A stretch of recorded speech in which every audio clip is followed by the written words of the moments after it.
우리는 마음이라는 것을 우리 자신과 동일시합니다. 그 때문에 우리는 무언가를 생각하지 않으면 안 된다고 스스로를 억압하고 있는 것입니다. 생각을 멈출 수 없다는 것이 사실은 엄청난 고통임에도 우리는 이를 깨닫지 못하고 있습니다. 대부분의 사람들이 그런 고통을 겪으면서도 그것을 정상적인 것으로 받아들이고 있습니다. 그칠 줄 모르는 생각의 행렬이 소음이 되어 내면의 고요한 세계를 발견하지 못하도록 가로막고 있는 것입니다.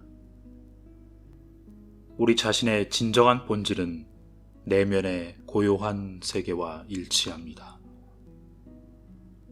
갖가지 생각을 헤아리면서 그런 생각들을 나라고 생각하기 때문에 거짓된 자아가 만들어지고 두려움과 고통의 그림자가 드리워지는 것입니다.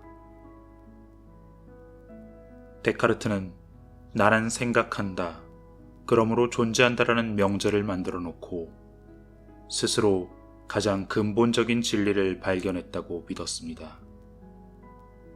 하지만 그는 사실 가장 기본적인 오류를 범한 셈입니다. 생각을 자기 존재라고 착각한 것이지요.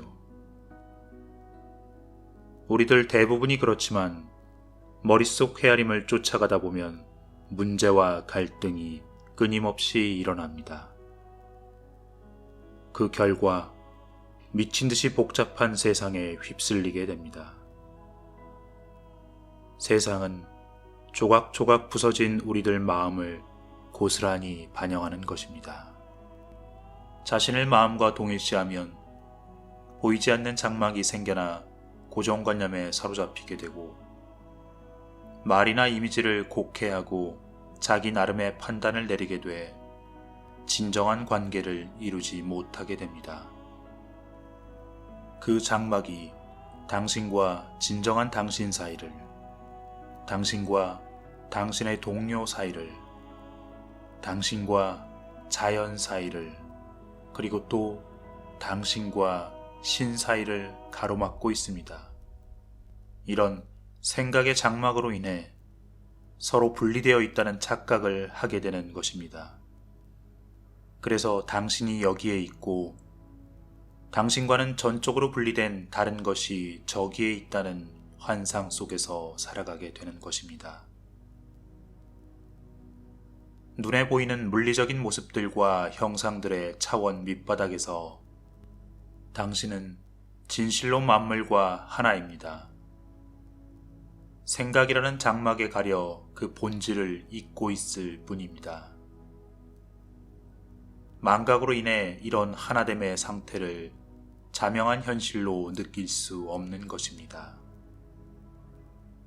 삼라만상이 하나라는 사실을 믿을 수 있을지는 모르지만 그것을 경험을 통해서 확연하게 알지는 못하는 것입니다. 믿음은 위안을 줄 수 있을지도 모릅니다. 하지만 직접 체험하지 않고서는 진정한 자유로움을 얻을 수 없습니다. 생각이라는 것은 일종의 질병입니다. 질병은 균형이 무너질 때 생깁니다. 균형이 무너진다는 것은 어떤 의미일까요? 예를 들어 몸 안의 세포가 분열하고 증식하는 것 자체는 당연하고 자연스러운 상태입니다. 그러나 이 과정이 몸 전체의 질서와 상관없이 계속된다면 세포들이 급격히 증가해서 병에 걸리게 됩니다. 올바르게 사용하면 마음은 아주 훌륭한 도구이지만 잘못 사용하면 대단한 파괴력을 갖게 됩니다. 더 정확히 말하자면 잘못 사용하는 정도가 아니라 마음이 우리를 부리는 상태가 되어버립니다. 마음을 부리지 못하고 부림을 당하는 것이 곧 병입니다. 나를 내 마음이라고 믿는 것은 환상이요 기만입니다. 부림을 당해야 할 도구가 주인의 자리를 점령하고만 꼴입니다. 당신은 무의식적으로 마음을 자신과 동일시하고 있습니다. 그래서 마음의 노예가 되어 살고 있다는 것조차 알지 못하고 있습니다.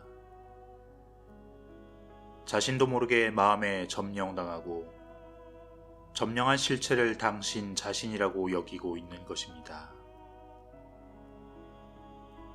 자유를 향한 첫걸음은 점령한 실체인 생각하는 자가 진정한 당신이 아님을 깨닫는 데 있습니다. 이를 알면 당신을 점령하고 있는 실체를 관찰할 수 있게 됩니다. 생각하는 자를 유심히 지켜보기 시작하는 순간 더 높은 차원의 의식이 활성화되는 겁니다. 당신은 그제야 생각 너머에는 광대한 알의 영역이 있으며 생각이란 단지 그러한 알의 영역의 아주 작은 일부분에 불과하다는 사실을 자각하기 시작한 것입니다. 당신은 또한 깨우치게 될 것입니다. 아름다움과 사랑, 창조력과 기쁨, 내면의 평화 같은 진정 중요한 것들은 마음 너머에서 온다는 것을. 그럼으로써 망각의 오랜 잠에서 깨어나는 것입니다. 당신 자신을 마음으로부터 자유롭게 풀어놓으십시오. 생각하는 자를 지켜본다는 것은 정확히 무슨 뜻일까요? 모든 사람은 머릿속으로 하나 이상의 목소리를 듣고 있습니다. 자기도 모르는 사이에 생각이 저절로 진행되고 있는 것입니다. 그래서 머릿속에서는 독백이나 대화가 그칠 줄 모르고 이어집니다. 그 목소리는 뭔가 자기 의견을 내놓고 추측하고 판단하고 비교하고 또 불평하고 좋아하고 싫어합니다. 그때그때의 특정한 상황에 관련된 것이 아닐 수도 있습니다. 가깝거나 먼 과거를 재현할 수도 있고 미래에 일어날 수 있는 상황을 연습하거나 상상하는 것일 수도 있습니다. 일이 잘못되는 부정적인 결과를 상상하기도 하는데 이것이 소위 근심 걱정이라는 것입니다. 때로 그 목소리는 시각 이미지나 영상을 동반하기도 합니다. 그 목소리는 가까운 장래에 관한 상황일 때조차 과거에 비추어서 그 상황을 해석합니다. 왜냐하면 그 목소리는 당신의 조건화된 마음에서 나오기 때문입니다. 마음이란 당신이 유산으로 물려받은 집단적인 문화의 소산일 뿐 아니라 당신 자신이 겪은 과거 역사의 산물이기도 합니다. 그래서 과거의 눈을 통해 현재를 보고 판단하면서 완전히 왜곡된 시각을 갖게 되는 것입니다. 그 목소리야말로 당신 자신의 가장 큰 적입니다. 당신 머릿속에는 대개 자신을 끊임없이 공격하고 처벌하여 활력을 앗아가는 도구가 들어있는 것입니다. 말할 수 없는 불행과 고통, 질병이 생겨나는 이유가 거기에 있습니다. 그러나 여기 복된 소식이 있습니다.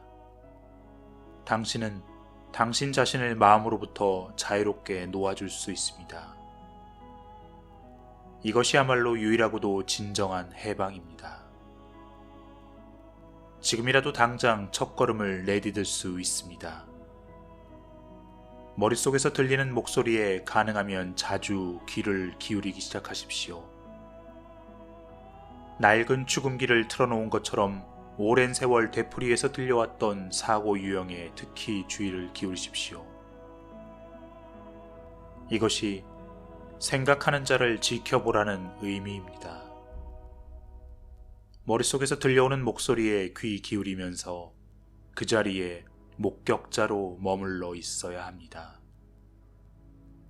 그 목소리에 귀를 기울일 때는 아무런 견해도 갖지 말고 그저 듣기만 하십시오.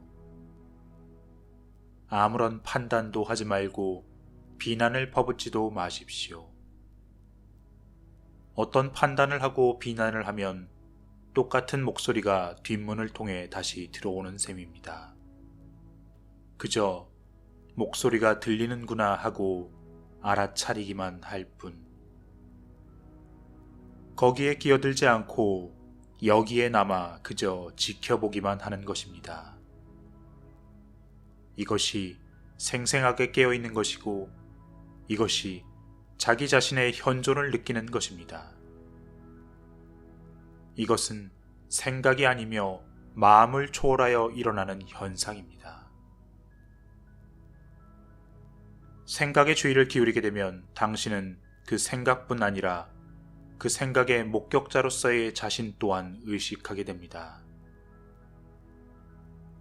새로운 차원의 의식이 들어오게 되는 것입니다. 자신의 생각에 주의를 기울임에 따라 그 생각의 저변이나 뒤안에 있는 더 깊은 곳의 당신 자신을, 그 현존을 느끼게 됩니다. 그때 당신을 점령하고 있던 생각은 힘을 잃고 재빨리 자리를 피합니다. 왜냐하면 생각을 자신과 동일시하지 않음으로써 더 이상 거기에 힘을 부여하지 않기 때문입니다. 이렇게 해서 제멋대로 날뛰는 생각의 횡포를 막을 수 있게 되는 것입니다. 생각이 자리를 비키면 당신은 생각의 흐름이 끊어지는 경험을 하게 될 것입니다. 무심의 틈새를 경험하는 것입니다. 이 틈새가 처음에는 몇 초에 지나지 않겠지만 점차 길어질 것입니다. 무심의 틈새를 경험할 때 당신은 내면의 고요와 평화를 느끼게 됩니다. 평소에는 마음에 의해 가려져 있던 존재와의 자연스러운 합일감이 바로 이것입니다.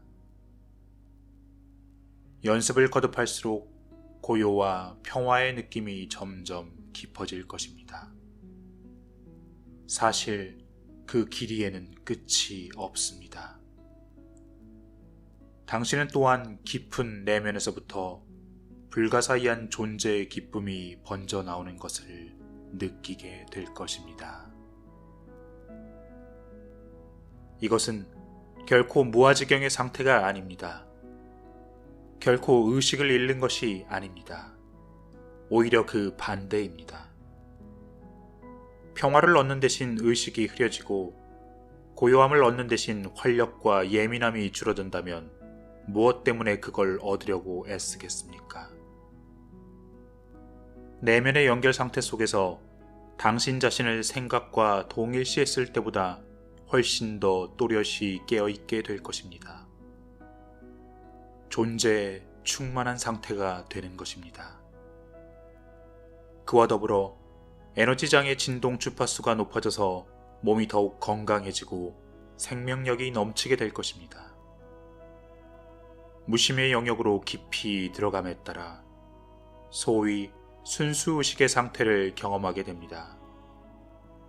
그 상태에서는 현존하는 느낌이 너무나 강렬하고 매혹적이어서 모든 생각과 감정, 육체뿐 아니라 외부 세상 전체가 상대적으로 무의미해집니다. 순수의식의 상태는 자기 중심적인 상태가 아니라 자기가 없어지는 상태입니다. 당신은 그제서야 나 자신에 대한 예전의 생각들을 뛰어넘을 수 있게 됩니다. 그러한 현존이야말로 당신 자신의 진정한 본질이며 동시에 당신보다 훨씬 더 위대한 무엇입니다. 내가 말하는 바가 역설적이거나 모순된 것처럼 들릴 수도 있을 것입니다. 하지만 나로서는 달리 표현할 길이 없습니다. 생각하는 자를 지켜보는 대신 단순히 지금 이 순간에 주의를 집중하는 것만으로도 마음의 흐름 속에 틈새를 만들어낼 수 있습니다. 단지 지금 이 순간을 확고하게 의식하기만 하면 됩니다. 이는 누구나 쉽게 할 수 있는 방법입니다. 마음의 움직임으로부터 우리의 의식을 거두어들여서 주의를 집중하고 예민하게 깨어있음으로써 무심의 틈새를 창조하는 것입니다. 이것이 명상의 핵심입니다. 이는 일상생활을 계속하면서도 할 수 있는 방법입니다. 단지 하나의 수단에 불과한 일상적인 활동에 목적을 부여하고 거기에 최대한 주의를 집중함으로써 그 자체가 목적이 되도록 하십시오. 집이나 직장으로 통하는 계단을 오르내릴 때에도 계단 하나하나에, 걸음을 옮겨놓는 동작 하나하나에, 들이쉬고 내쉬는 호흡 하나하나에 주의를 집중하십시오. 온전히 지금 이 순간에만 존재하십시오. 손을 씻을 때에도 거기에 수반되는 모든 감각에 주의를 기울여 보십시오. 물이 흐르는 소리와 물이 닿는 느낌, 손의 움직임, 비누의 향기 등을 놓치지 마십시오. 자동차를 탈 때에도 문을 닫은 후 잠시 모든 동작을 멈추고 호흡의 흐름을 지켜보십시오. 고요하지만 강렬한 현존의 감각을 느껴보십시오.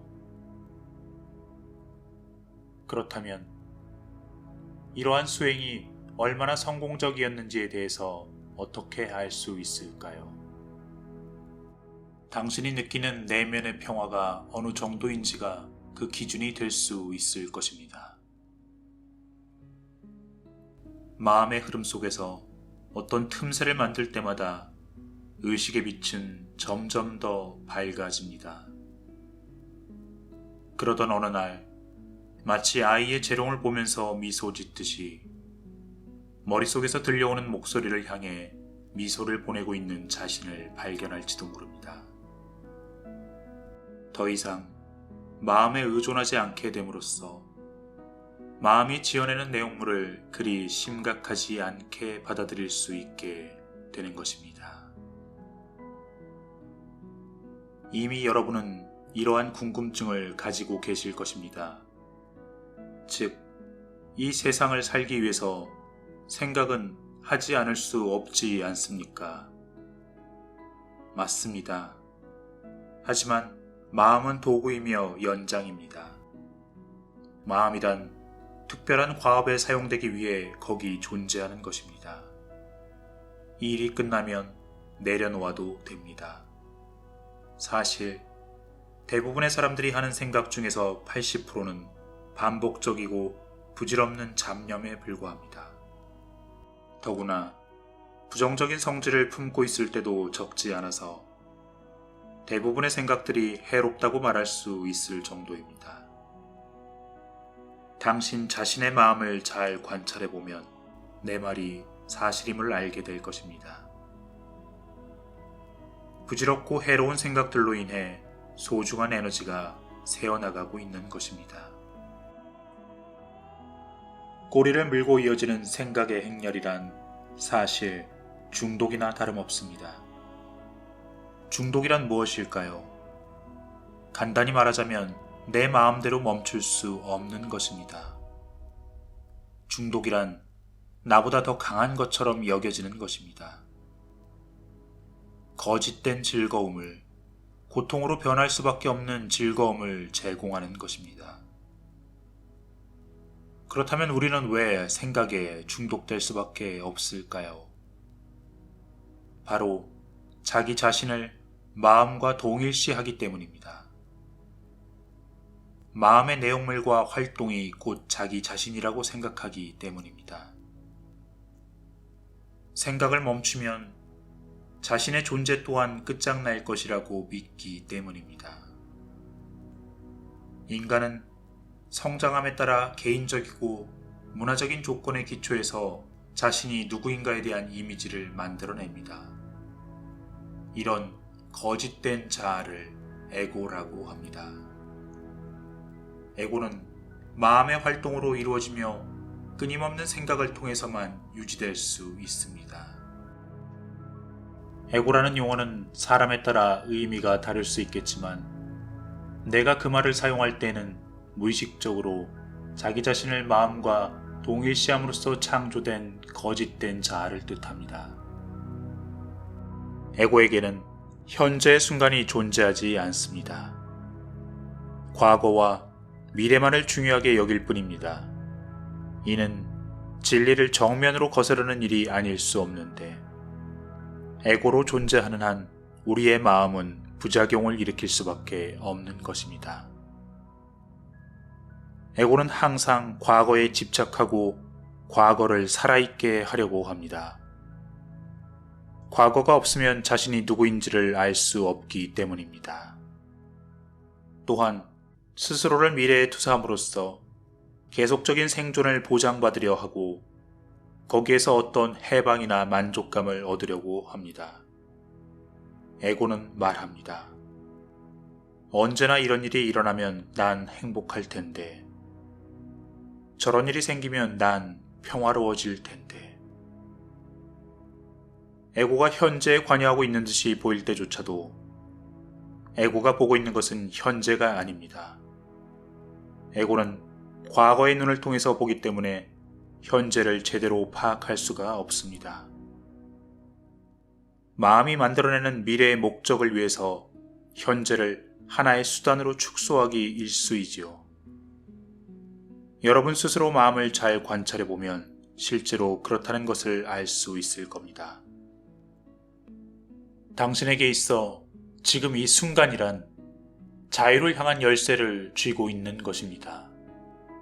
하지만 마음을 자신과 동일시하는 한 우리는 지금 이 순간을 경험할 수 없습니다.